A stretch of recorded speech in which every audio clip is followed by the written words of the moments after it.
Министерството за финансии на Соединетите држави ја издаде долгоочекуваната листа на руски државјани кои имаат тесни врски со председателот Владимир Путин.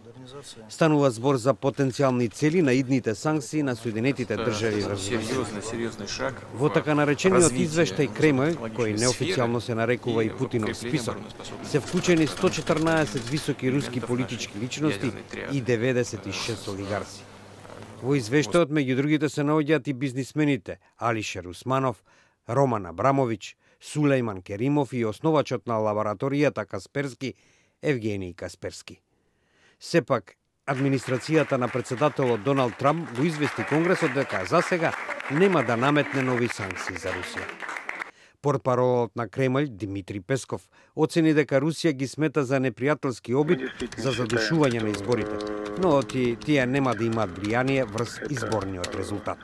Собственно, прямая и очевидная попытка приурочить какие-то действия к выборам так, чтобы оказать на них влияние. Мы не согласны с этим, и мы убеждены, что никакого влияния не будет. Американскиот извештај со детали за можностите за проширување на санкциите против Русија, вклучувајќи и листа на олигарси, како и потенцијални ограничувања за одржување на долгот на руската влада. Сама публикация списка, она ничего не означает. Вы знаете, что публикация не является очередной санкционной волной. Вместе с тем, конечно, нужно будет смотреть и анализировать, какие последуют действия дальше, за публикацией.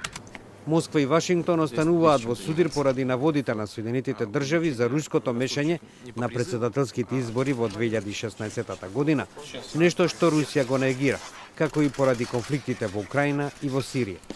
Председателските избори во Русија се закажани за 18 март годинава.